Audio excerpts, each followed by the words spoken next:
This is all glories to Jagat Krishna Prabhupada, glories to Great One, all glories to you. Hare Krishna. Hare Krishna. Can you hear me? Yes. Okay. Yeah, I can hear you clearly. So thank you for being here, Prabhuji. Thank you for inviting me.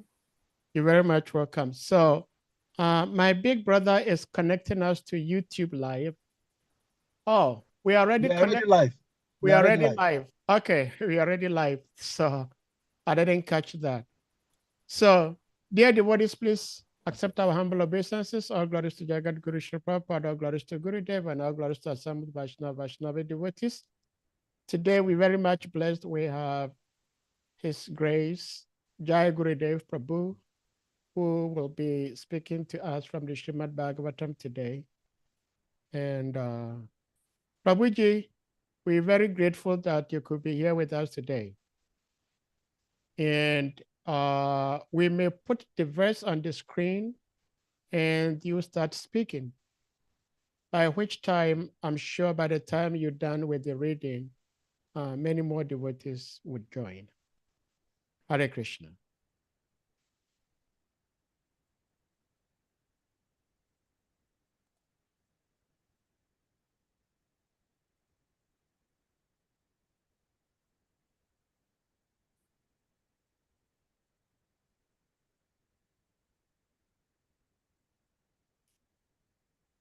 Okay, Hare Krishna Prabhuji, you may go ahead. Oh, we cannot hear you, Prabhuji.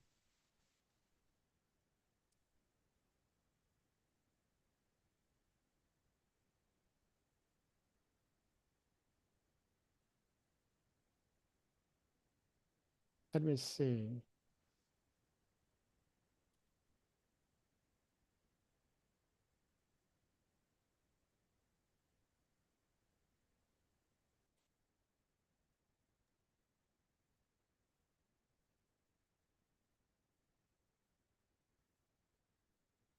Wow. I see you talking, but we can't hear you.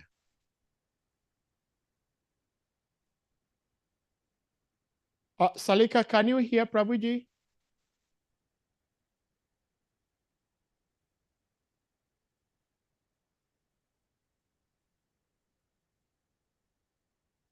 Larry, can anyone hear Prabhuji talk?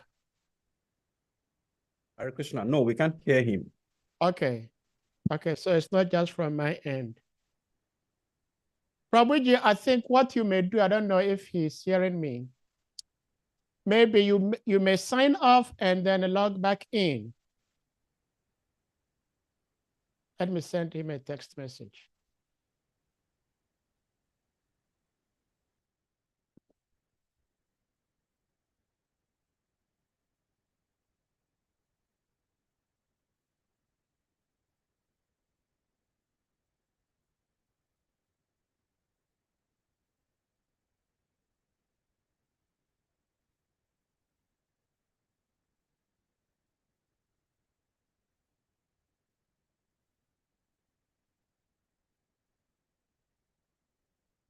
Okay.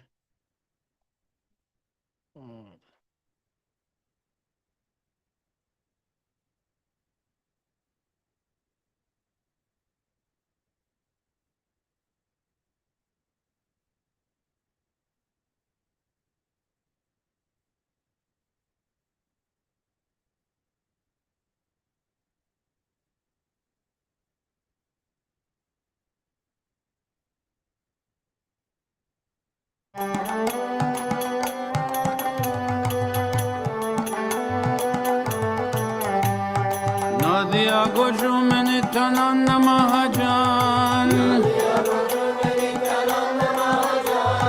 Nadia Gojumani Tananda Mahajan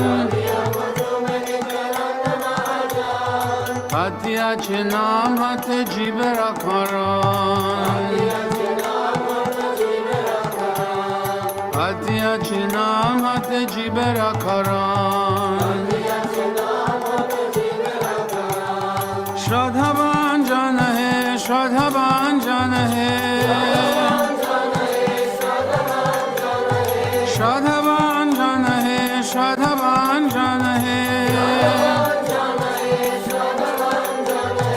Prabhu aagai bai magiye bhikha. Prabhu aagai bai magiye bhikha. Bolo Krishna bhajo Krishna koro Krishna shika. Bolo Krishna bhajo Krishna koro Krishna shika. Aparara shunna hoy loho Krishna naam. Aparara shunna hoy loho Krishna naam. Krishna mato Krishna pito Krishna dana pran. Krishna mato Krishna pito Krishna dana pran. Krishna samsara koro chari anacha. Krishna samsara koro chari anacha. Jivedaya Krishna nam sarva dharmasha. Jivedaya Krishna nam sarva dharmasha. Shradhavan jana hai, Shradhavan jana hai. Shradhavan jana hai, Shradhavan jana hai. Nadiya goju mein Nityananda Mahajan. Nadiya goju mein Nityananda Mahajan. Katya chenam hate jivera karan. Katya chenam hate jivera karan.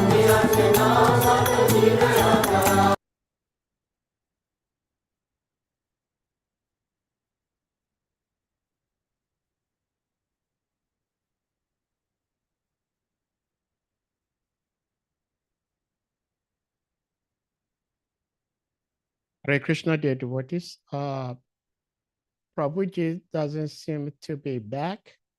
So what we're going to do is to begin with chanting of the sloka.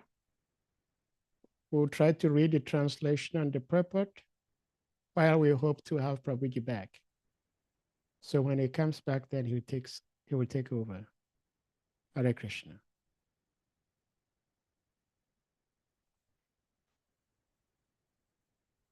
So Om Namo Bhagavate Vasudevaya. Om Namo Bhagavate Vasudevaya. Om Namo Bhagavate Vasudevaya. Narayanam Namaskrityam Naram Chaiva Narottamam Devim Saraswatim Vyasam Tato Jayamudirayit Nashtaprayashu Abhadreshu Nityam Bhagavata Sevaya Bhagavati Uttamashloke Bhakti Bhavati Naishtaki. So we're reading from Srimad Bhagavatam, Canto 2, Chapter 8, Text number 5. Pravishta Karana Randrena Swanam Bhava Sharo Ruham Dunoti Shamalab Krishna Salilasya Yata Sharat. Pravishta Karana Randrena Swanam Bhava Sharo Ruham Dunoti Shamalam Krishna Salilasya Yata Sharat. Pravishtaha Karana Randrena Swanam Bhava Sharoruham Dudoti Shamalam Krishna Salilasya Yata Sharat. Let's see.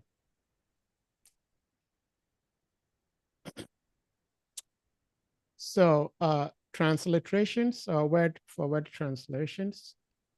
Pravishtaha, thus being entered. Karana Randrena, through the holes of the ears.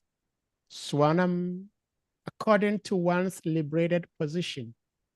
Bhava, constitutional relationship. Sararuham, the lotus flower. Dunoti, cleanses. Shamalam, material qualities like lust, anger, avarice, and hankering.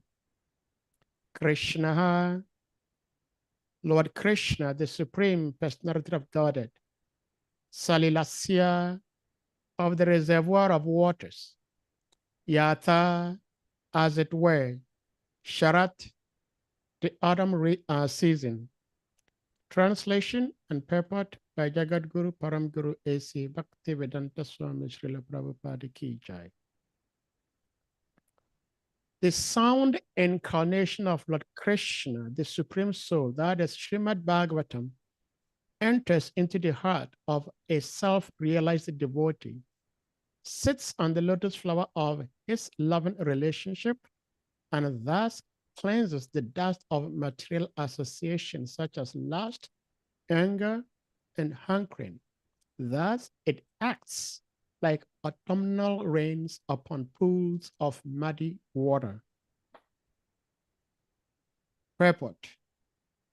It is said that a single pure devotee of the Lord can deliver all the fallen souls of the world. Thus, one who is actually in the confidence of a pure devotee like Narada or Shukadeva Goswami, and thus is empowered by one's spiritual master, as Narada was by Brahmaji, can not only deliver himself from the clutches of Maya or illusion, but can deliver the whole world by his pure and empowered devotional strength. The comparison to the autumnal rain that falls on muddy reservoirs of water is very appropriate. During the rainy season, all the waters of the rivers become muddy. But in the month of July to August, the autumn season, when there is a slight rainfall, the muddy waters of the rivers all over the world become at once clear.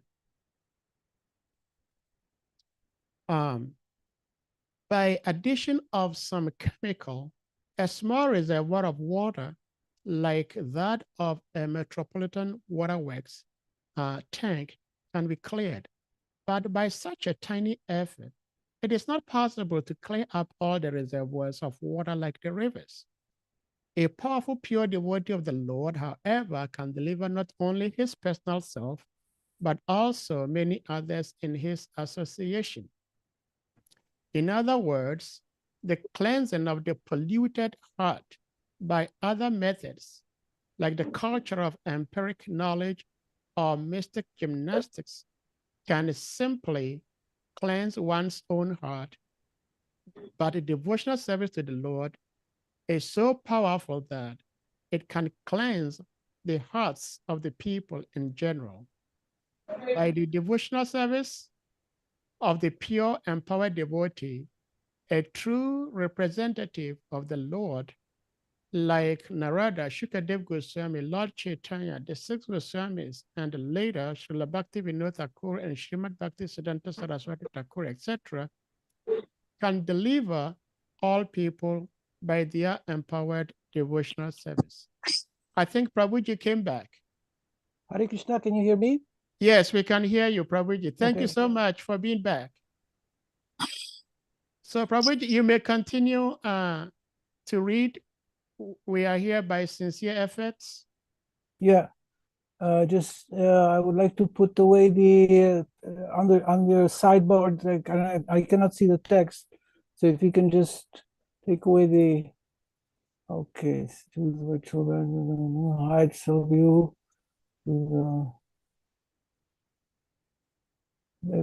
I cannot read the text because there's on the sidebar there's all the attendance, so I have to somehow or other put away.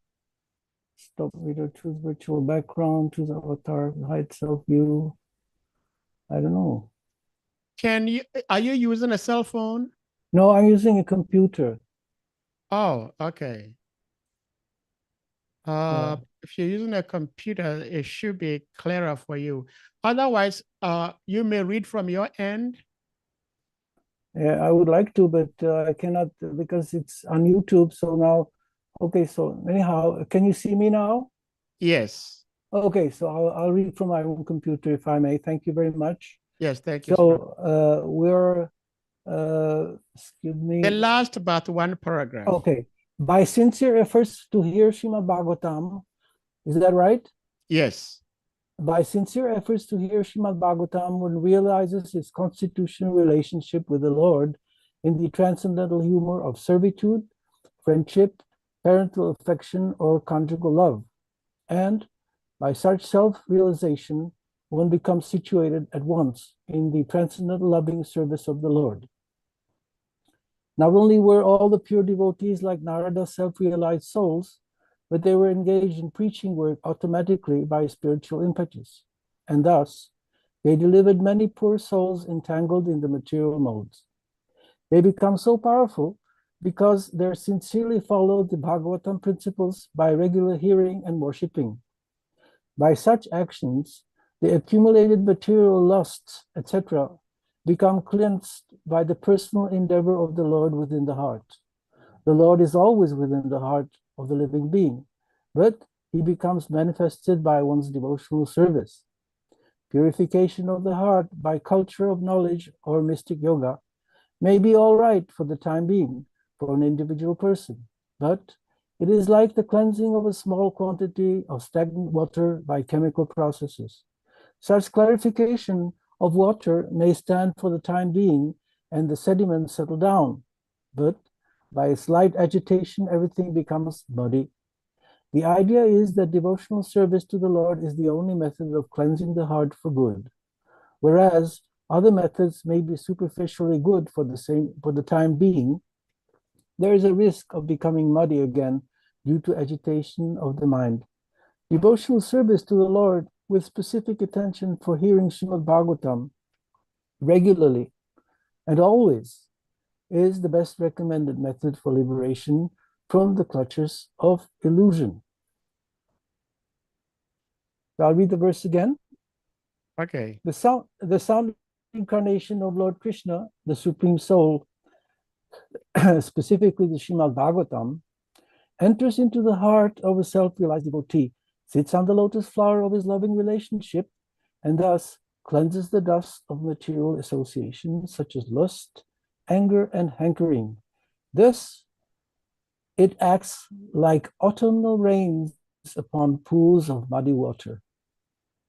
Om Jnanatimiram Tasya Jnananjana Shalakaya Chakshushu Militam Yenam Tasmai Shri Gurave Namaha Sri Chaitanya Manobhistam Stapitam Yenam Bhutale Shayam Bhupam Kadamayam Dadati Shapadam Vikam Namam Vishnupadaya Krishna Prasthaya Bhutale Srimate Bhaktivedanta Swami Nitinamine Namaste Saraswati Deve Gauravani Pracharine Nirvishesha Shunyavadi Paschatya Deshatarine. So once again, thank you for inviting me for this reading of the Srimad Bhagavatam. As stated in this verse, the incarnation of Lord Sri Krishna, the Srimad Bhagavatam, enters into the heart of self-realized devotees. So this Karna Randrena, through the holes of the ears, is an extremely important word in Sanskrit. Actually, it is stated in the Chaitanya Charitamrita, Nitya Siddha Krishna Prem Shadda Kabunoi Shravanadi Shuddha Chitta Koroye Udhoy. The Shravanadi, the hearing process, awakens one's dormant Krishna consciousness. In fact, Krishna consciousness, as is stated in this verse of Chaitanya Charitamrita, is Nitya Siddha, which means it is present in all the living beings without any exception. Krishna consciousness is the natural and eternal consciousness of all spiritual beings. Even the animals, even the plants, they are Krishna conscious originally, because they are parts and parcels of Krishna. And their love for Krishna is manifested in each and every living entity. This is a fact. Prabhupada once gave an analogical explanation that we see, for example, that a mother loves her child naturally. Everywhere in the world, the mothers love their children. The cow loves their calves. The lion loves their cubs. The dog loves their puppies. The cat loves their kittens. All this love is there manifested. As soon as the child is born, as soon as he appears, the mother affectionately takes care of the child. It is even a physiological fact that when the mother delivers a child, a human mother, immediately in her breast there is milk to supply the small child with milk. And this is a phenomenon. So in fact, this love for this little child is manifested because the child is alive. There cannot be any love for a dead body. Loving a dead body, it doesn't exist. In fact, we only love the life within the body. As soon as the body dies, we dispose of it as soon as possible. The other day I was speaking with one of my godbrothers, and he was laughing. He said, well, in fact, you know, the dead body is also of interest. It is interest for the undertaker who has to bury it and gets money for the burial. And it's also interesting for the little worms who eat the body. So it is actually also some value. But this is just a temporary value, which is as long as it's there. But in general, we do not love a dead body. We maybe make some money from it, or we may eat it like a hyena or some worms, or some vultures like they do in Nepal or in Tibet.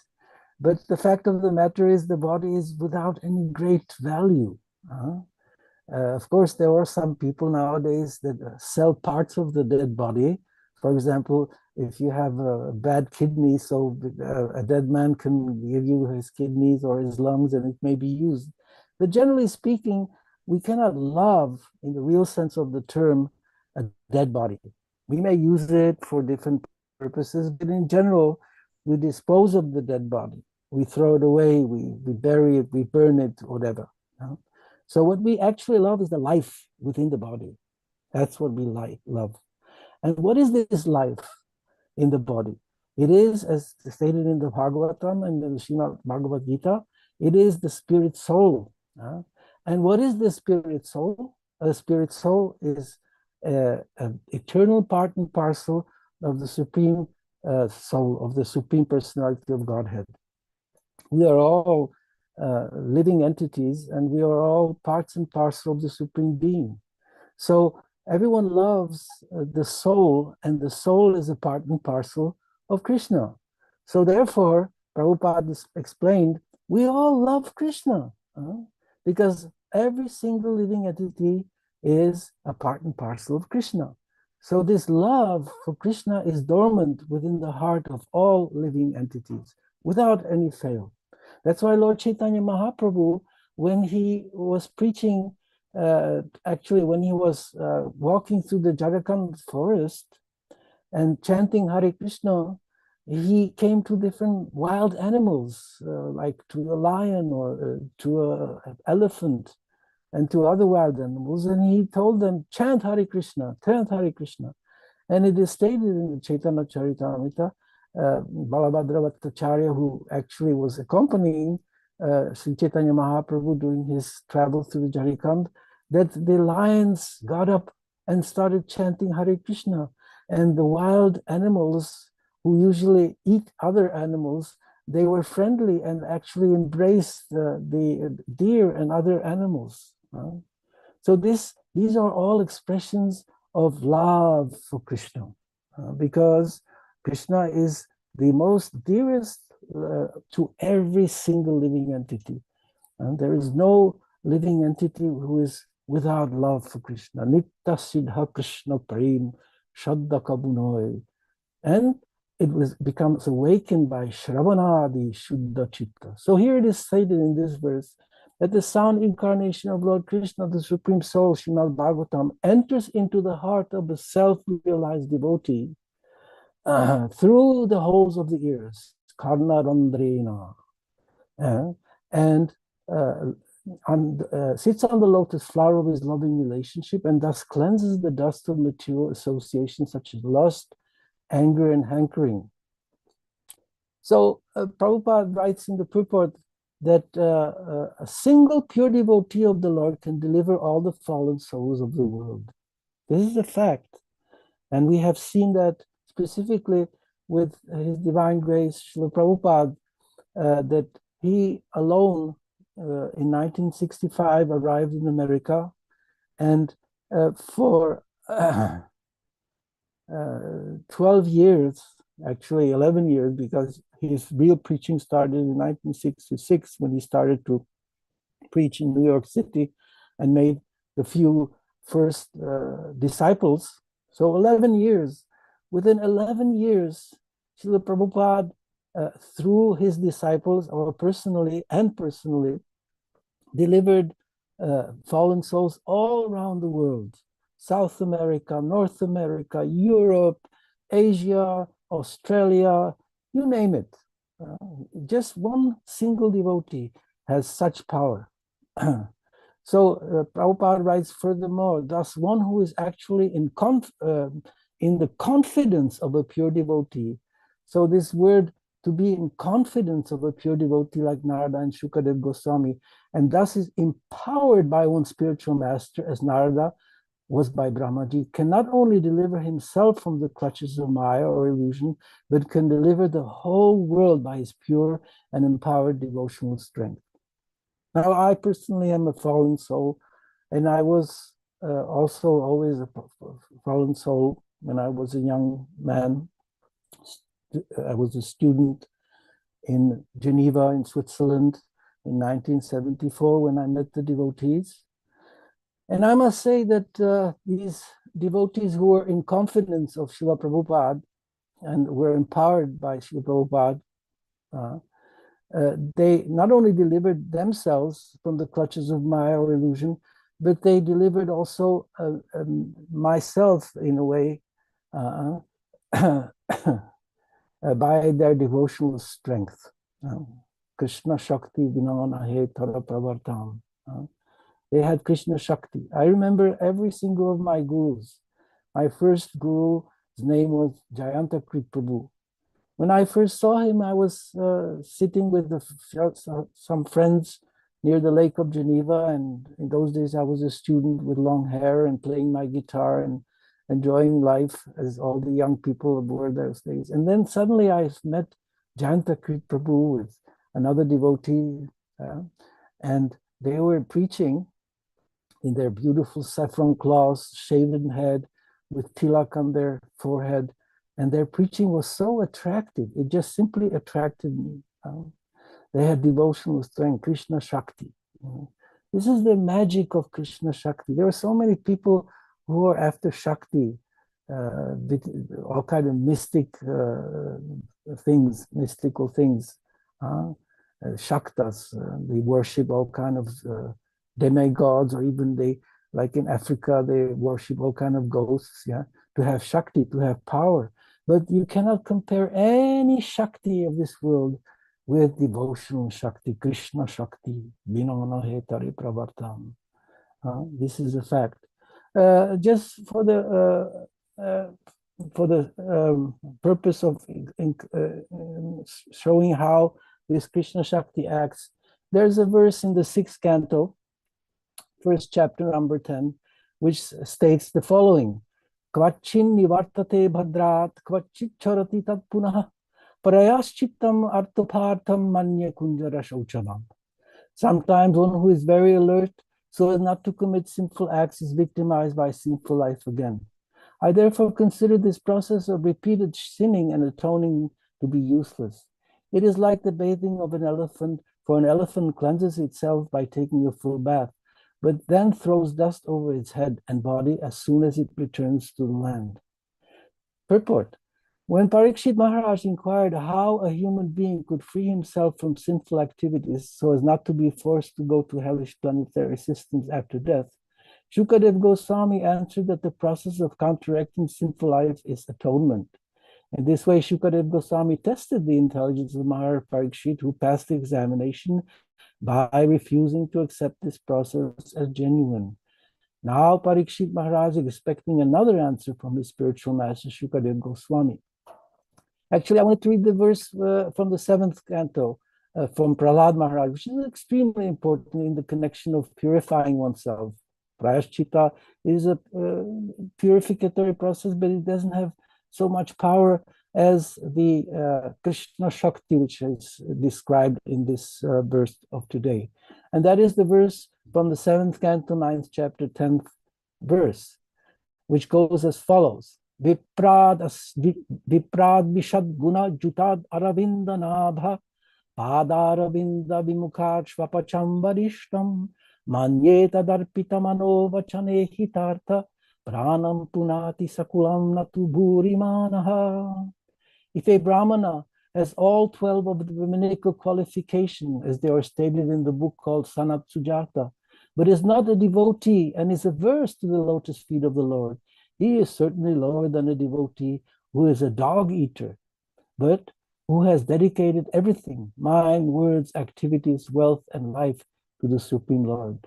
Such a devotee is better than such a Brahmana because the devotee can purify his whole family, whereas the so-called Brahmana in a position of false prestige cannot purify even himself.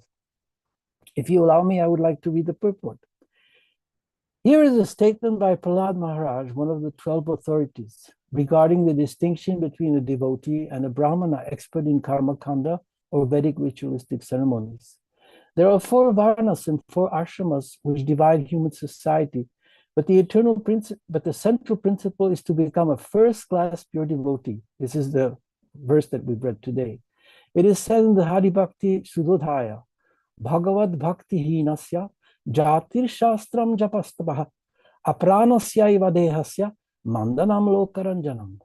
If one is born in a high family like that of a Brahmin, Kshatriya, or Vaishya, but is not a devotee of the Lord, all his good qualification as a Brahmana, Kshatriya, or Vaishya are null and void.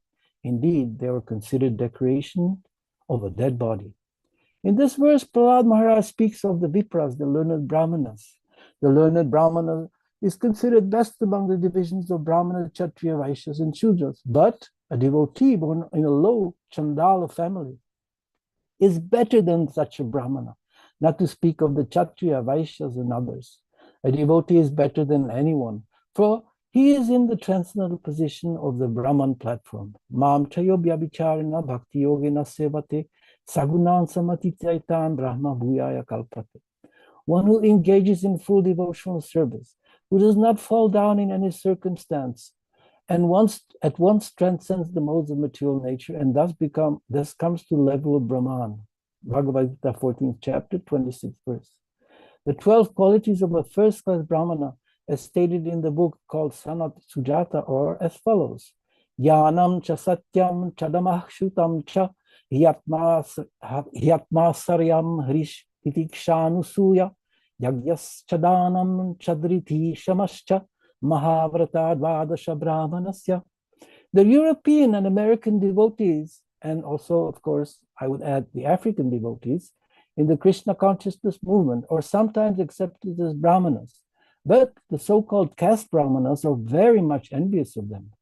In answer to such envy, Prahlad Maharaj says that one who has been born in a Brahmana family but is falsely proud of his prestigious position cannot even purify himself, not to speak of his family. This is to relate to today's purport in this verse. Whereas if a Chandala, a low-born person, is a devotee and has fully surrendered unto the lotus feet of the Lord, he can purify his entire family. We have had actual experience of how Americans and Europeans and Africans, because of their full Krishna consciousness, have purified their whole families. So much so that the mother of a devotee at the time of her death inquired about Krishna with her last breath. Therefore, it is theoretically true and has been practically proven that a devotee can give the best service to his family, his community, his society, and his nation. The foolish accuse a devotee of following the principles of escapism, but actually the fact is that a devotee is the right person to elevate his family. A devotee engages everything in the service of the Lord, and therefore he is always exalted. I would also like to read another verse, which is in the same chapter of the second canto, verse 26, which we will be reading in the future, but I find it relevant to today's reading. It is stated there, Name savah parayanti brahman anashanad abhi pibato chutapyusham tadvakya abdivini shitam. O learned Brahmana, because of my drinking the nectar of the message of the infallible personality of Godhead, which is flowing down from the ocean of your speeches, I do not feel any sort of exhaustion due to my fasting. Purport. The disciplic succession from Brahma, Narada, Vyas, and Shukadeva Goswami, actually this whole chapter is called Questions by Parikshit Maharaj, and as you will read on in this chapter, Shukadeva Goswami is being asked the most incredible, detailed questions by Parikshit Maharaj about so many subject matters. It's an amazing chapter because if you consider that Parikshit Maharaj was fasting from drinking, from eating, and he was so clear in his mind and asking such a pertinent and relevant question to Shukadeva Goswami, it's amazing. So once again, the disciplic succession from Brahma, Narada, Vyasa, and Shukadeva Goswami is particularly different from others. The disciplic successions from the other sages are simply a waste of time, being devoid of achyuta katha. This is the word which is used here, achyuta katha, or the message of the infallible Lord. The mental speculators can present their theories very nicely by reason and arguments, but such reasons and arguments are not infallible, for they are defeated by better mental speculators. Maharaj Parikshit was not interested in the dry speculation of the flickering mind, but he was interested in the topics of the Lord, because factually he felt that by hearing such a nectarian message from the mouth of Shukadeva Goswami, he was not feeling any exhaustion, even though he was fasting because of his imminent death. One can indulge in hearing the mental speculators, but such hearing cannot endure for any length of time. One will be exhausted very soon from hearing such hackneyed ways of thinking, and no one in the world can be satisfied simply by hearing such useless speculations. The message of the Lord, especially from a personality like Shukadeva Goswami, can never be tiring, even though one may be exhausted from other causes. In some editions of the Srimad Bhagavatam, the text of the last line of this verse reads Anyatra Kupita Dvijat, which means that the king might be overwhelmed by the thought of his imminent death by snakebite. The snake is also twice born, and its anger is compared to the cursing Brahmana boy who was without good intelligence. Maharaj Parikshit was not at all afraid of death, for he was fully encouraged by the message of the Lord. One who is fully absorbed in Achyuta Katha can never be afraid of anything in this world. So, to come back to Prabhupada's purport, he writes the following. Purification of the heart by culture of knowledge of mystic yoga may be all right for the time being for an individual person, but it is like the cleansing of a small quantity of stagnant water by chemical processes. Such clarifications of water may stand for the time being, and the sediments settle down, but by a slight agitation, everything becomes muddy. The idea is that devotional service to the Lord is the only method of cleansing the heart for good.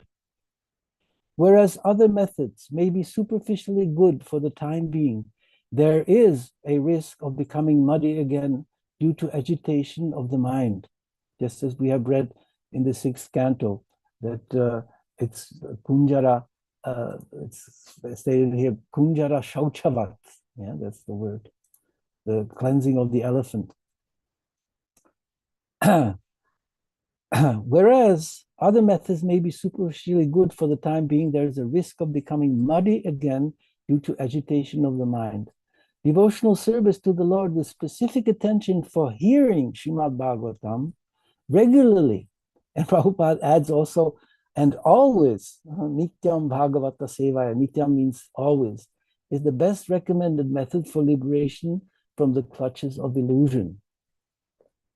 So, in fact, the comparison here is written here. Prabhupada takes on it also about the water here, that the sound incarnation of Lord Krishna, the Supreme Soul, Srimad Bhagavatam, enters into the heart of the self-realized devotee, sits on the lotus flower of his loving relationship, which is a very nice metaphor, you know, and thus cleanses the dust of material associations such as lust, anger, and hankering.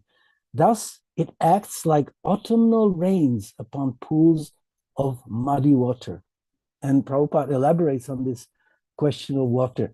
Now, I'm in one connection very much concerned about you devotees in Africa.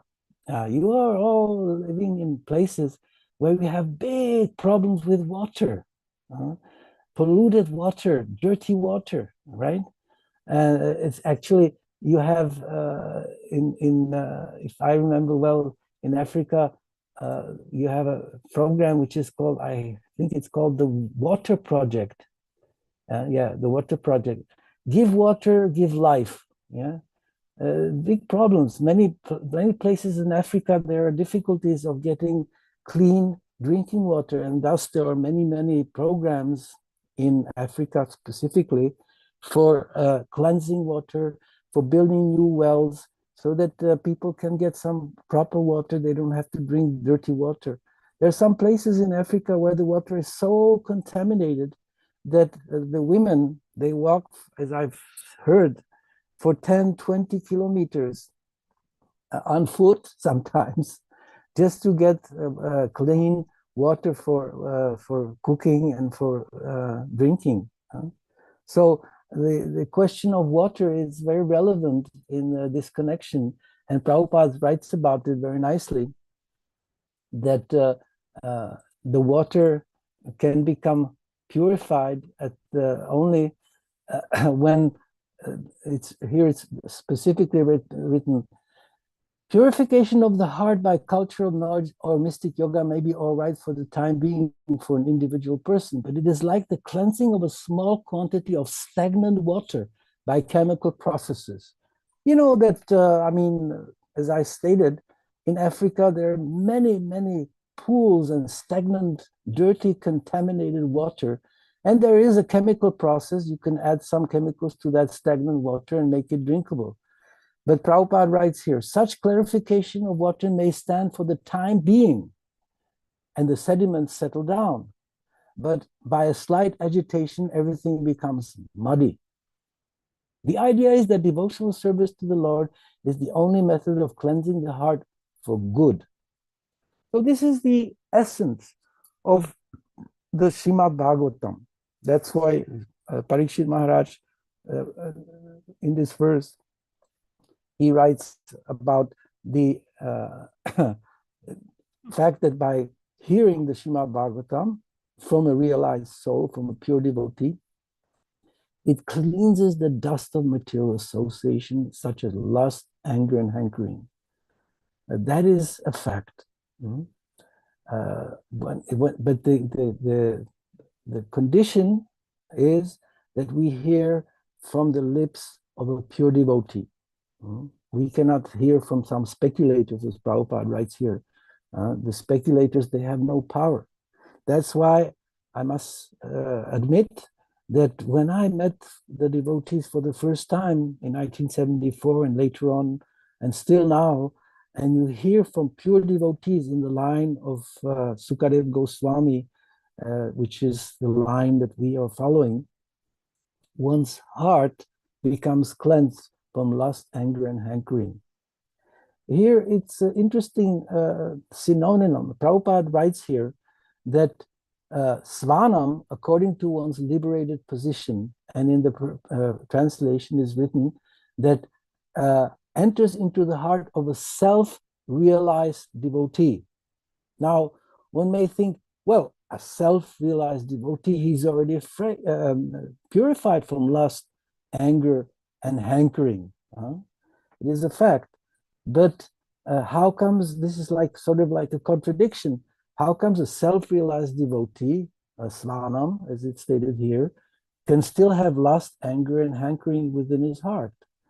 Well, that is also explained by Chaitanya Charitamrita, where Sri Chaitanya Mahaprabhu explains to Sarvabhauma Bhattacharya and later on to Sanatana Goswami the famous Atmarama verse, that even those who have Atmarama, who are self-satisfied, they find great joy in hearing the Srimad Bhagavatam. So even one is a self-realized soul, when he hears the Srimad Bhagavatam, then any traces, any dust is written here, and thus cleanses the dust of material associations such as lust, anger, and hankering. Therefore, it is mandatory for the Vaishnavas in our international society for Krishna consciousness, who are all self-realized souls, because otherwise they wouldn't be members of the Hare Krishna movement. They wouldn't have accepted Diksha from a spiritual master. Otherwise, how can you be in this movement if you're not a self-realized devotee? Yet, because we have material association, we have one devotee, I was looking at him in your attendance, who's driving a car. I'm really impressed by the fact that he listens to these lectures while driving his car. And many other devotees have their employment, their jobs, their family responsibilities, and they have to interact with people who are materialistically inclined. Even though they're self-realized souls, in the sense that they consider themselves as eternal servants of Krishna, still this dust of material association can enter. So therefore, it is mandatory that we all hear the Srimad Bhagavatam regularly. Nasta prayeshu abhadreshu nittam bhagavata sevaya bhagavati utama shloke bhagavat. So we're actually bhaktir bhavati naishtiki. This devotional service to Krishna, bhaktir bhavati naishtiki, becomes an established fact. And association, material, lust, anger, and hankering, they vanish. So therefore, we always have to listen each morning or whenever we have time to the Srimad Bhagavatam and meditate about these verses. Let them enter into our ears, karna randrena, through the holes of the ears. It is not only a question of hearing with our reading. Of course, reading is a way of hearing through the mind, but also hearing these verses. Just one thing is, for me, very important, and that is that the Srimad Bhagavatam not only is such a, I would say, jewel of literatures, it is such a wonderful transcendental literature for many, many reasons. And one of the reasons, which is not a small feat, not a small reason, is the poetry of the Srimad Bhagavatam. The rhymes, like for example, you cannot, so many philosophical books are written in prose sentences, right? But the Srimad Bhagavatam, each single verse is poetry in itself and rhythm. Like for example, today's verse, Pravishta Kandarandrena Svanam Bhava Saroruham Dhunoti Shamalam Krishna Salilasya Yatasharat. This is poetry. This is what beautiful poetry, rhythm, verse, everything is there. And each single verse of the Srimad Bhagavatam is like that. It's wonderful. Lately, I have been engaged by Prabhupada's mercy in distributing Srila Prabhupada's Bhagavad Gita as it is to the people of this city where I live in Prague. I was thinking, I should do that. And I must say that one thing is unique about our books, be it the Bhagavad Gita as it is, or the Srimad Bhagavatam, or the Chaitanya Charitamrita, or Shastras basically, is that the presentation is so elaborate, so scientific, so, I would say, unique, because we have what we call, those who knows a little bit about translation, this is a 4-level translation. First, we have the Devanagari. That's the first text we have, Then we have the transliteration of the Devanagari, so that even us who do not know Devanagari script, Sanskrit, we can read the verse. Then we have the synonym for each Sanskrit word, which is extremely important to understand the meaning and the profundity. Then we have the translation of Srila Prabhupada. And then the 4th level, and that is the purport. Prabhupada doesn't comment the books. That's why he chose the word purport. In our language, in the Czech language here in this country, we, at the start, when we were translating Prabhupada's books, we were considering using the Czech word for commentary, right? And I opposed. I said, no, you cannot use the word commentary, because Prabhupada is not commenting on the verse. He gives the purport to the verse on the basis of the different commentaries given by the previous acharyas. Prabhupada was so humble. Prabhupada wasn't one of these fashionable, I would say, scholars or gurus who comment by themselves because they think that they're so advanced. Srila Prabhupada therefore chose the word purport. Purport means that what the others, great acharyas and teachers of the past, have written about this specific verse. When Prabhupada was translating the Bhagavatam and the Chaitanya Charitamrita, of course, or main Shastras and the Bhagavad Gita, naturally, he used to consult various commentaries. Baladev Vidyabhushan, Bhaktisiddhanta Saraswati Thakur, Bhakti Vinod Thakur, and others. He was such a humble Vaishnava, Srila Prabhupada, that he didn't want to give his commentary. He actually used the commentaries, and then he synthesized in his purport the various commentary by the great acharyas. So this is called a 4-level translation, and it is unique. I don't think that there is any other books of transcendental knowledge which are so precise and so, I would say, scientifically presented. Therefore, our books are very scientific books. These are not some religious literature. They are actually scientific literature. So today's verse is very important to understand that we have to hear the Srimad Bhagavatam.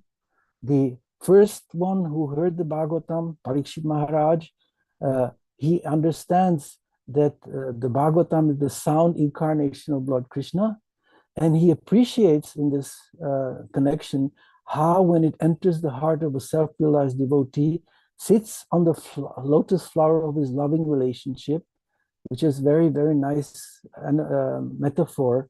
You can realize that Krishna actually sits on the heart, on the lotus flower of his loving relationship, and thus cleanses the dust of material association, such as lust, anger, and hankering.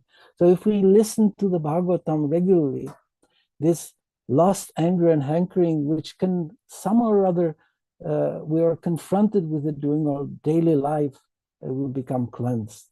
Thus it acts like autumnal rains upon pools of muddy water. So I think that mainly the devotees in Africa can appreciate clean, beautiful, and tasty, sweet water from the well when it's clean. So similarly, I think all the people around the world, they can appreciate the transcendental message of the Srimad Bhagavatam and the Bhagavad Gita, which cleanses the heart forever from all the material contaminations, and allows us at a certain point to enter the spiritual world, return back home, back to Godhead, and not take birth again in this material world, which is full of misery. Despite all that we hear propaganda nowadays, that this material world can become like paradise if we work hard in science and make this planet a beautiful place. We know that this is all big talk, but it's not a fact, because as Krishna says in the Bhagavad Gita, Janmam Mrityu Jara Vyadi Dukkha Doshanu Darshanam, we should be aware that this material world, with its birth, death, old age, and disease, is dukkha. It's full of suffering. So thank you once again for having me. This was a great opportunity. I'm happy that I could participate in the reading of today's verses. And if anyone has any comments or questions, I'm happy to hear. Thank you very much. Hare Krishna. Hare Krishna. Thank you so much, Jaya Gurudev Prabhu, for sharing your love and wisdom with us. Very beautiful Krishna Katha. So nice to hear from you, Prabhuji. Dear devotees, if anyone may have questions, comments, realizations, please, you may unmute and go ahead and speak. Yes. Prabhu, you said you're speaking from Czech, right? Yes. Okay, good. Thank you so much. In the Czech Republic, we have Nishinga Chaitanya's here, and he and his wife kindly invited me to participate. Giridhari, yeah. They have a little boy, and I'm so happy that we have such a nice Vaishnavi here taking part of our yatra. Very nice. Thank you so much. Thank you so much for your love and support. Govinda Prabhu, you have something to say? You may go ahead. Prabhuji, thank you very much. And my respectful obeisances to you, my obeisances to all the Vaishnavas. Thank you very much for your presentation. It's very, very inspiring. And my question is about the difference between a regular devotee hearing Bhagavatam and a pure devotee hearing Bhagavatam. What makes the difference in terms of the understanding? We know that the taste of a particular food is the same taste, but this taste of the food may be experienced by different people according to the appetite, according to the health situation of different individuals tasting the same food. So Srimad Bhagavatam is of that nature. So what is the difference between a pure devotee hearing Bhagavatam and a regular devotee hearing Bhagavatam? Actually, Srila Prabhupada explains that also in the medicinal area, that one who is afflicted with jaundice, right, a very potent and an extremely efficient means of curing jaundice, Prabhupada used it, and many of our Vaishnava devotees in India used it, is sugar candy, actually sugar candy juice, right? So those who start after when they're afflicted with jaundice, when they start taking this sugar candy juice or pure, they find it extremely bitter. And slowly but surely, by regularly taking in this sugar candy, slowly they recover from this jaundice state disease, and they can actually taste the sweetness. At the start, it's like bitter, and slowly but surely the bitterness recedes and the sweetness takes over, and then one actually experiences the nectar, the sweetness of sugar candy. So it's similarly the hearing of the Srimad Bhagavatam. When we are so-called neophyte devotees, we have the tendency to, because we are associating with material world so much, and we are jaundice afflicted by Maya, we may find the reading and the hearing of the Srimad Bhagavatam is something not very important, not very tasty. We think, oh, this is just simply some kind of religious literature. These are some kind of mythological stories. which have no relevance for us. But if we go on hearing from the lips of the pure devotee, of self-realized soul, we will slowly but surely develop a taste for the Srimad Bhagavatam. And the more we listen, the more we hear, we can become actually so much attached to it that we cannot live without thinking of it, even dreaming of it in the night, you know. So it's a question of time. It's a question of time. So at the start, we may be sort of like, you know, as I said, afflicted by jaundice, and we may think this is just, you know, okay, so I'll go and listen a little bit to Bhagavatam. But more important for me is this and this and this, and my family, my job, my success in my life. This is more important than the Srimad Bhagavatam. So that may be at the start. But if we go on listening, as I said, from the pure devotee, that's important, then we will actually start to taste the nectar, and that's the level where we actually become attached to the Srimad Bhagavatam, just like Parikshit Maharaj states in this verse today. So it's a question of time.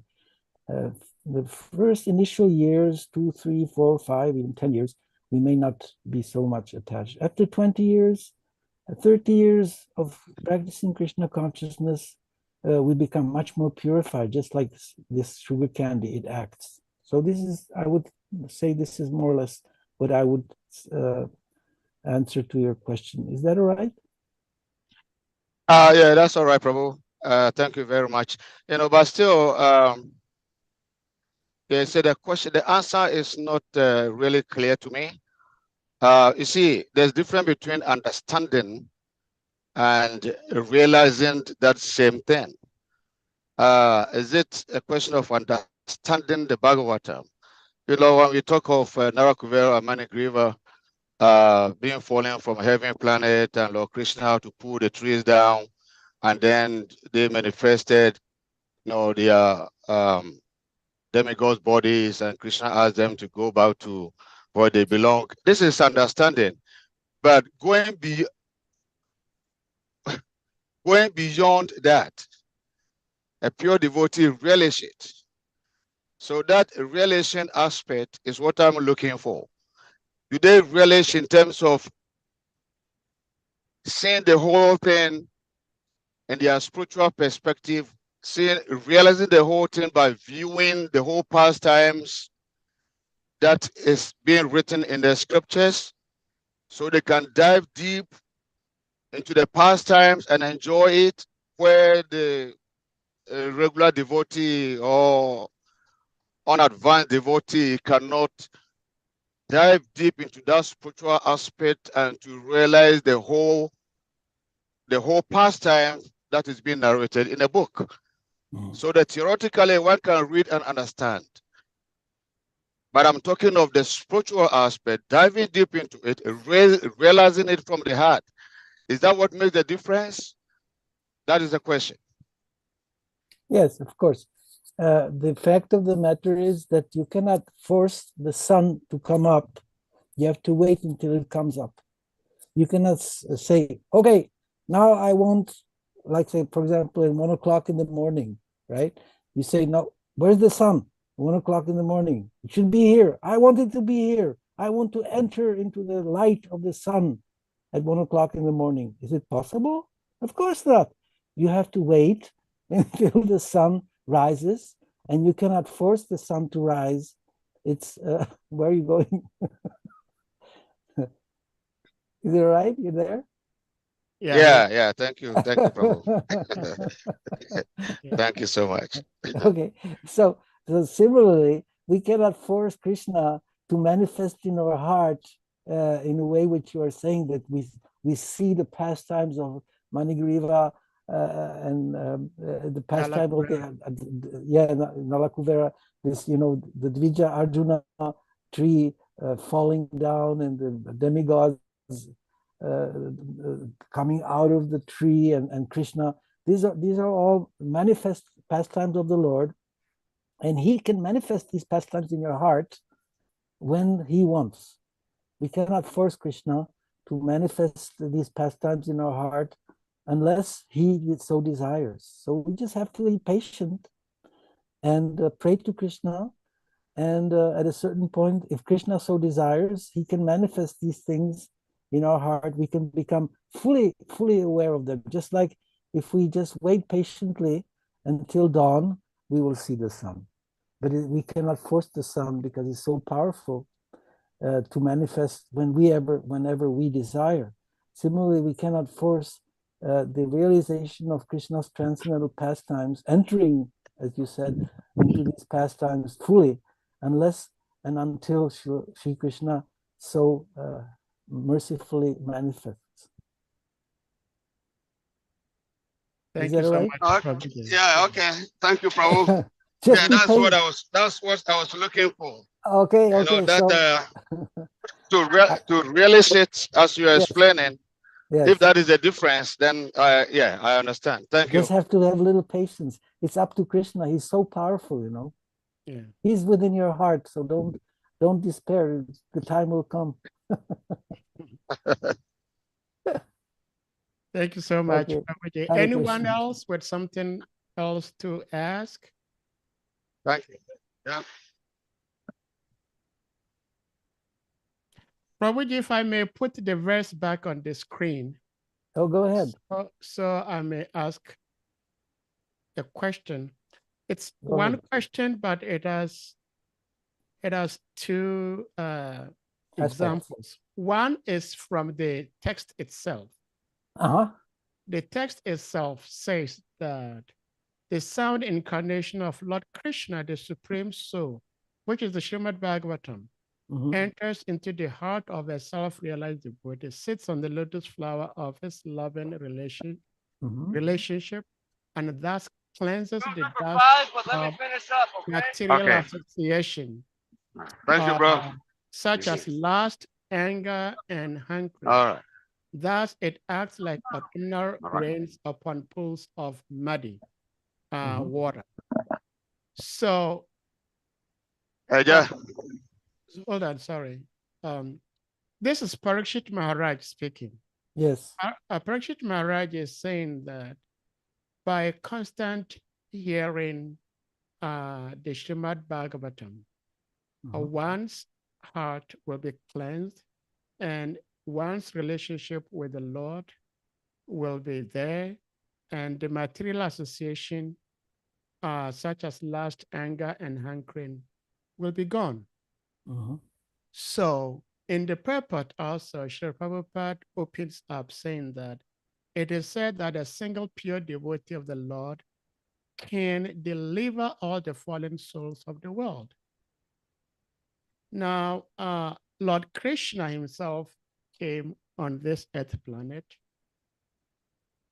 yesterday and today, and I think few more days, the whole world is celebrating Sri Ram's appearance. The Lord appeared as Ram.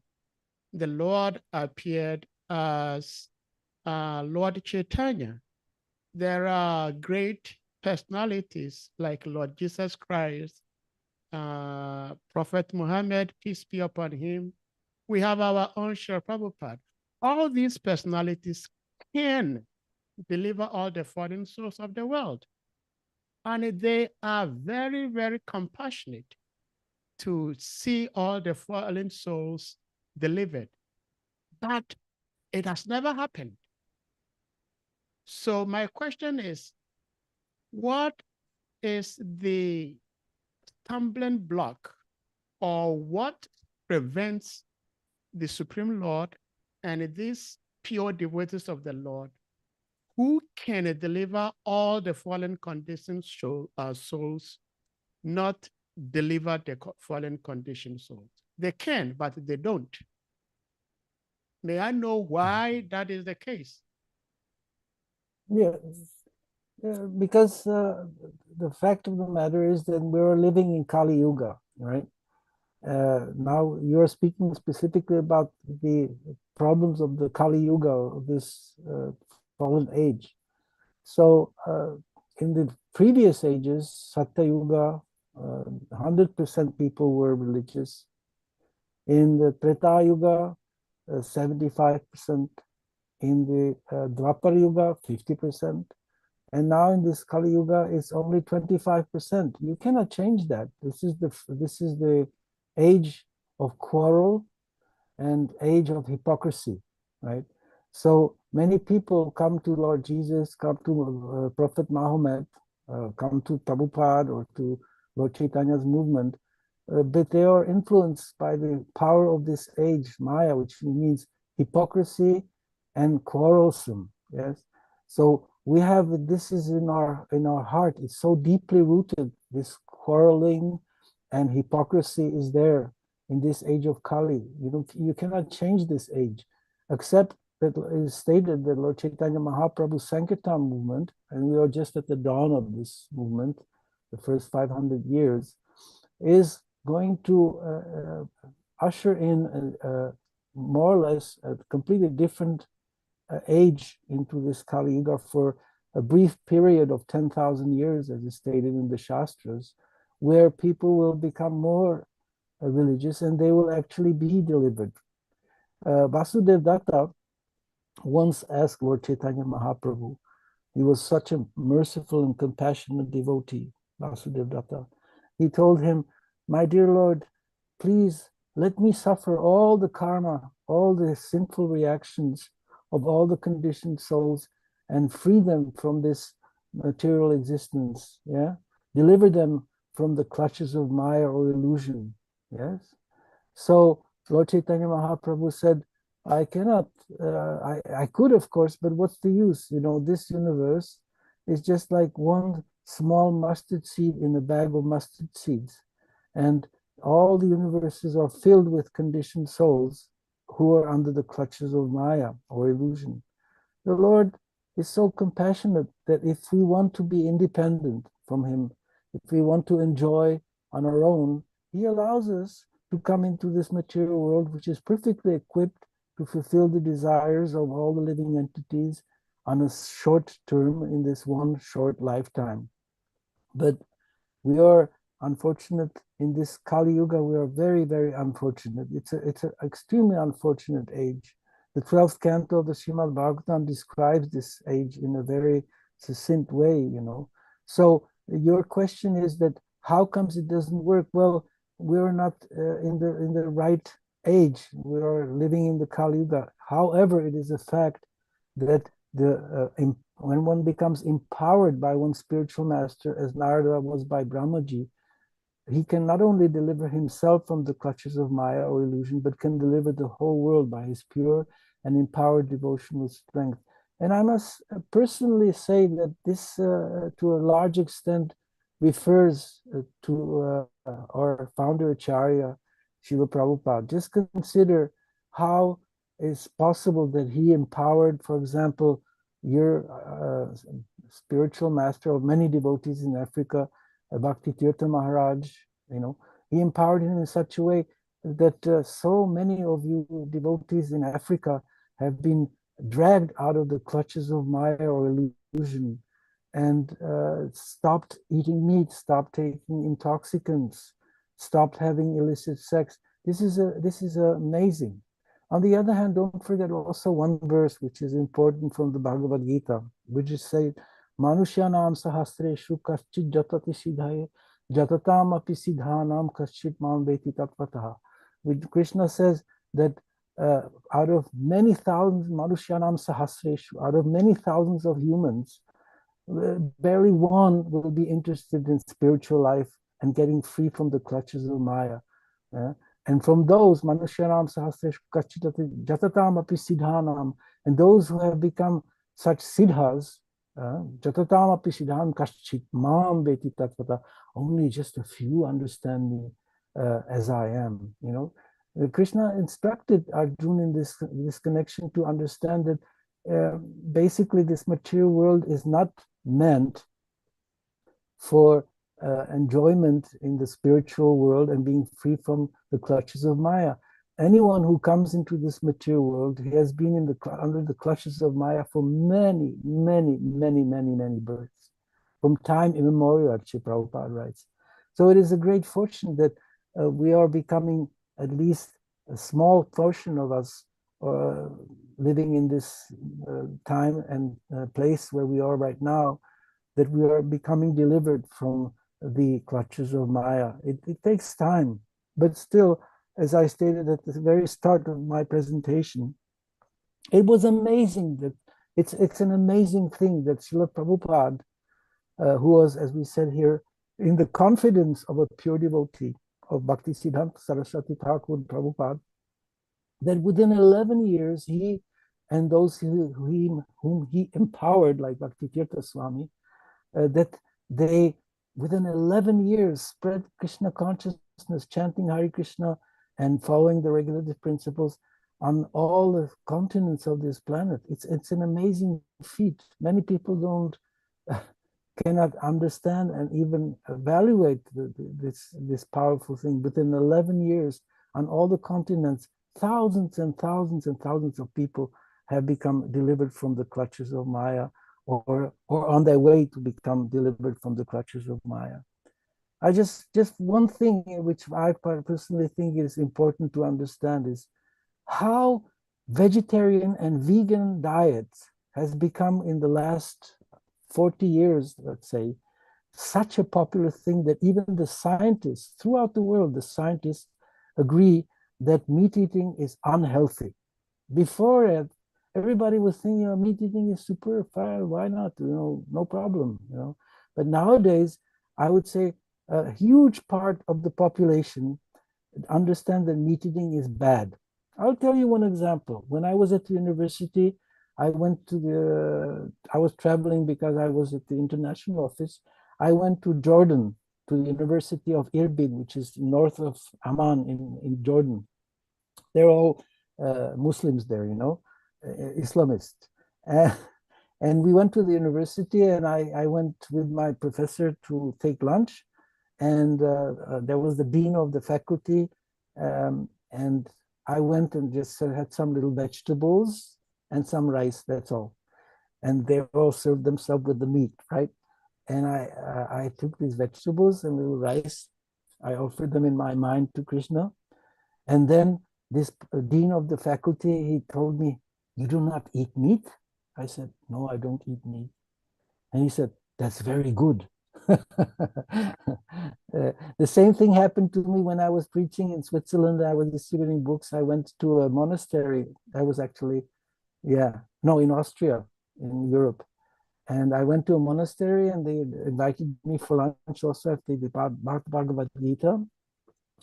And the priest who was in charge of the abbot of the monastery, we had lunch, and I had some salad and a potato, and there was also some meat, and I didn't touch it, of course. So he said, "Oh, you do not eat meat, you're vegetarian." I said, "Yes." He said, "Oh, that's very good. We used to be vegetarians also not too long ago." So what I mean to say, the influence of this movement is far beyond just simply some religious sentiment, but it changes the pattern, the life patterns of us. And by our example, people are becoming inspired. So I don't know, vegetarian, vegan diet has become so much popular nowadays in the world. This is one of the influences, because as long as people eat meat, they cannot really relate to spiritual life and become delivered from the clutches of Maya. But it's becoming more and more popular, I think even in Africa.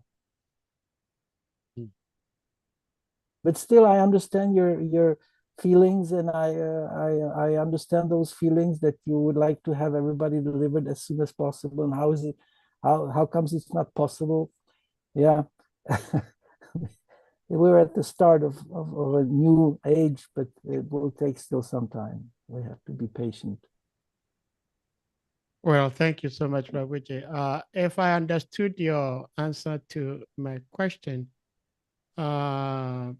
let me try to reiterate what I understood from your answer to my question, because I still believe that regardless of the age, the Supreme Lord is more powerful than the influence of this Kali Yuga.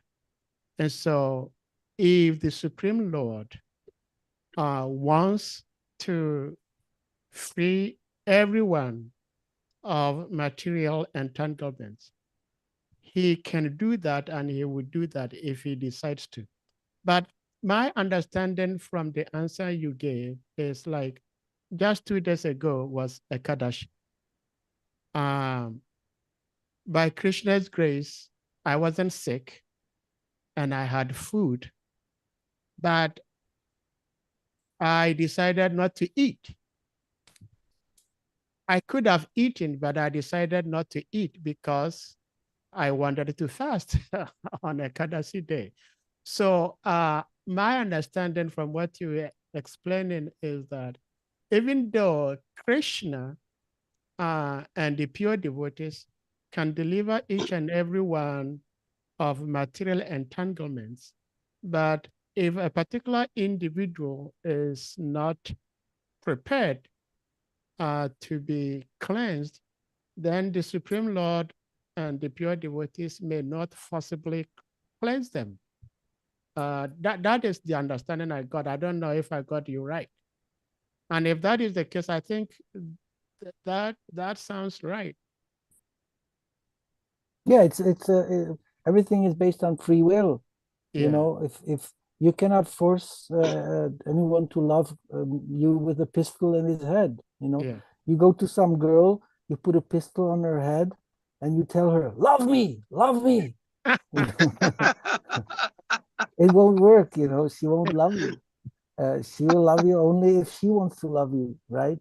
So similar, you can. It's the same thing. Like, you know, I would say also this. Our civilization is like this. We are trying to extract as much as possible from nature by all kind of artificial means, you know, and try to enjoy the fruits of the material world to the maximum. But the nature will not deliver to us because we are forcing it. So we are living in many places in scarcity, you know. But if we love Krishna and love the nature which he has created and act in a way which is proper, which means the varnashram system and protecting of cows and things like that, then nature will deliver from itself, you know. So this you can rape a girl, you can rape a woman, but she won't give you what she would give to her lover, right? So similarly, it's like this, you know. Krishna, he cannot force us to love him. If we love him, it's our own choice. But with the predisposition, as I said at the very start, is that the love for Krishna is there within our heart. It is not something artificial, but we have to be, I would say, exposed to Krishna, and then this love will naturally develop. Similarly, like, you know, a girl who is before puberty, if she's a small girl, 11, 12 years, she doesn't know what it means, love. I mean, physical love. For her, it's completely strange and unwanted, you know. She will resist any way. You can rape a small girl who is before puberty, and if you're not married to her, there are some demons who do these things, you know. But it's artificial, it's not natural. But once the girl develops and she enters puberty and becomes in her heart, she desires, naturally, she desires to have a husband, she desires to have children, right? It is a natural thing, it's within the heart. Similarly, we are naturally bound to Krishna, but it's a question of developing this love in the right association and at the right moment of our life. And so we're the proper conditions means that we have to sort of, like, you know, try to follow the principles and associate with Vaishnavas, Adau Shraddha, and then Sadhu Sangha. Bhakti is developed from Shraddha, first faith, which is not belief, it's faith. Adau Shraddha, Tata Sadhu Sangha, Tata Bhajan Kriya. And then we practice Bhajan Kriya. And then Anartha Nibritti, and then Tata Ruchi, Tata Anishta, and then we come to Prema, to real love. So it's a progressive path, like when a girl develops into puberty, and then she naturally has the desire for having a husband and children. Thank you so much, Prabhuji, for the elaborate explanation and enlightenment. Anyone else with something to share before Prabhu leaves? Yes, Hare Krishna. Oh, great. I don't Prabhu- see you. I see the roof of your car. Yeah, Govinda Prabhu. Sorry. Where's your camera? Oh, here you are. Okay, he's back. Hare Krishna, Prabhu. Thank you for your elaborate explanation. But can we also say that when the sun comes out, it's for the benefit of everyone? Mm. Can we also say that when a pure devotee is taking birth, he becomes the blessing for the whole world? But when one wants to experience the heat of the sunshine, it is only possible when he comes out from his room and go outside. Else, when it's raining, the rain comes, but if you want to experience the rain, if you want to be wet by the rain coming down, you cannot be under your shelter in your room and still experience your body to be wet by the rainfall.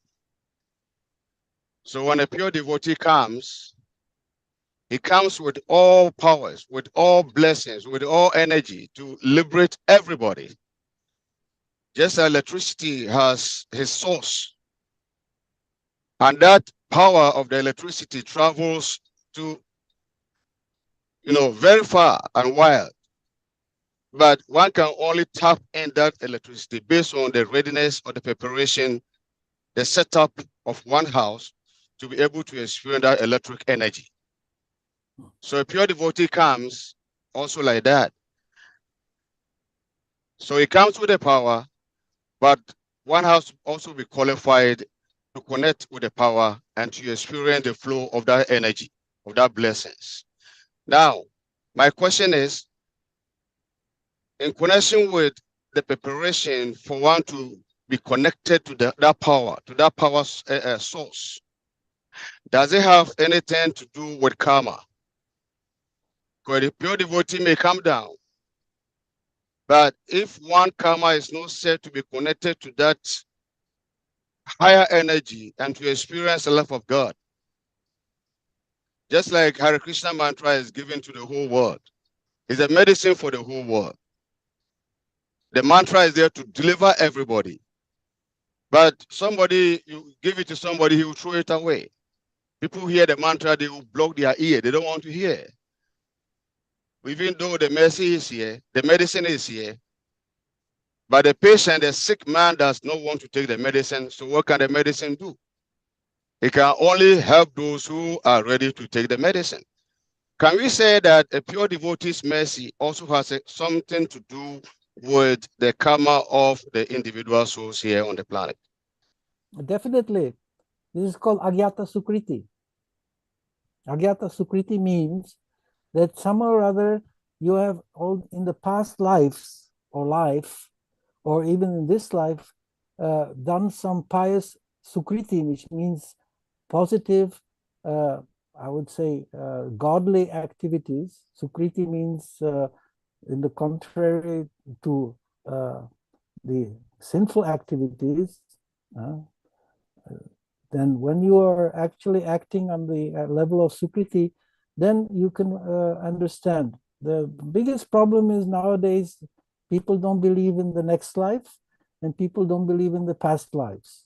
So they don't understand this fact that we have done in our past lives something that can allow us to understand and chant the Mahamantra and mainly understand the power of the Mahamantra and the power of the pure devotees. This is all connected to what we call Sukriti. Agyata means Sukriti, or good actions which we have unknowingly performed in our past lives. And that brings us to the capacity of understanding the message of a pure devotee. If we don't have this Agyata Sukriti from the past lives, it will be very, very difficult. That's why Krishna says in the Bhagavad Gita that any act in the path of devotional service does not end with this life. Krishna said that he maintains this good actions in devotional service which you've done in this life, and even if in this life you do not perfect your devotional service, in the next life you will continue from when you lasted.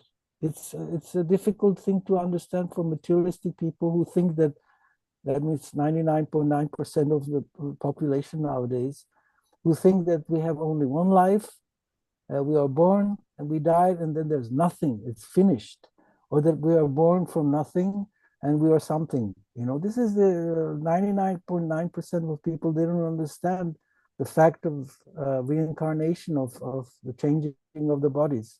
So if in your past life, for example, you or I or many of the devotees who are in the connected with the Hare Krishna movement and who chant regularly and read the Bhagavatam, we have not come by chance. We have somehow or other in our past life already acquired some sukriti, some pious activities which have allowed us to understand. Others maybe have, but that's why we distribute prasadam. That's why we chant on the streets. That's why we distribute Srila Prabhupada's books, you know, to allow people to get some sukriti. Mainly, I would say when you go on Harinam Sankirtan somewhere in Africa, you've also experienced the fact that some people, as you said, blocked their ears and ran away. And there were some people who were laughing and smiling at you, and some even go and dance with you. So we allow these people to make some sukriti in this life, even if they're not perfect, but next life they will go on and become perfect. It will take some time, and sometimes many lifetimes. We hope that it will take less than many lifetimes, but it may take those lifetimes. Thank you so much, Prabhuji, for your love and enlightenment. I think we have Harichakra Prabhu, please, you may unmute.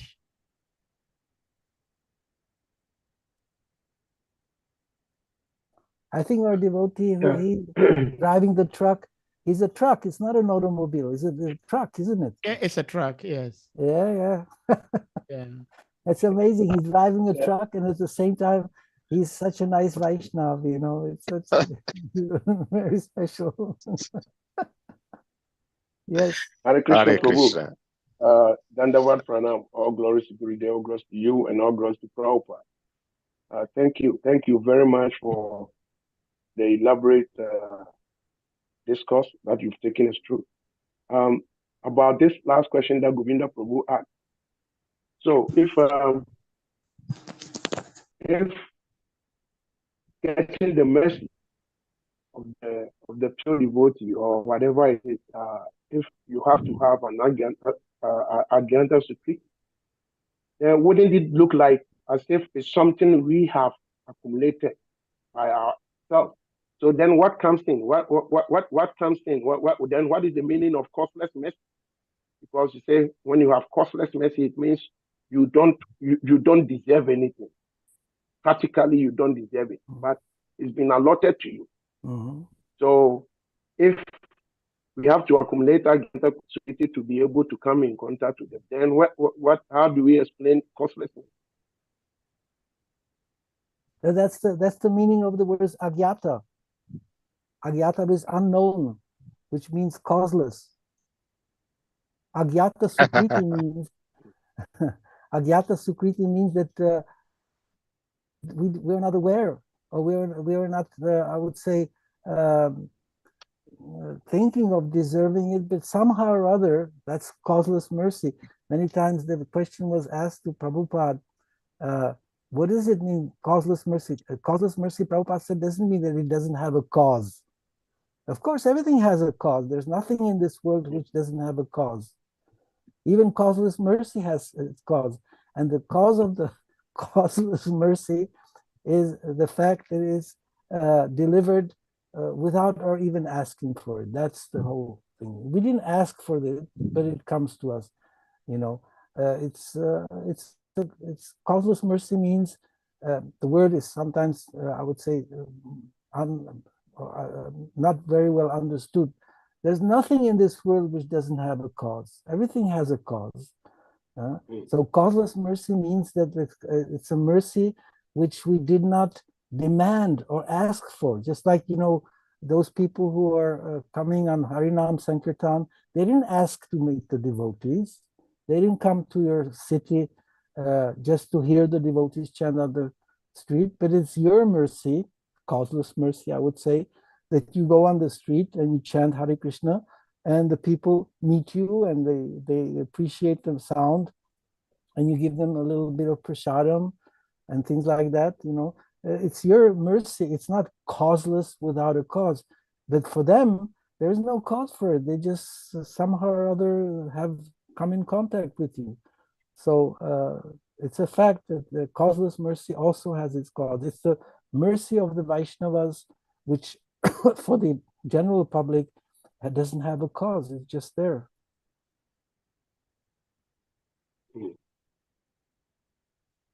Okay. Prabhu. The So word causeless, does that explain? the Does that causeless, explain what? Okay. Oh, go ahead.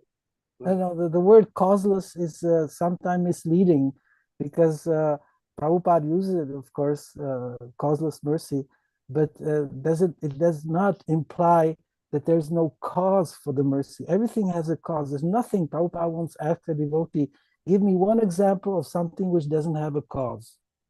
It doesn't exist. Everything has some kind of cause. There was Madhudvisha Maharaj said, well, you know, I went into the shower and the shower broke and fell on my head. That was that wasn't with a cause. It just causelessly fell on my head. And Srila Prabhupada laughed and he told him, no, there was a cause. You're a rascal. That's why it fell on your head. You know, so yes, it's a little bit puzzling, the word causeless mercy. It can bring some confusion for sure. Thank you, Prabhu.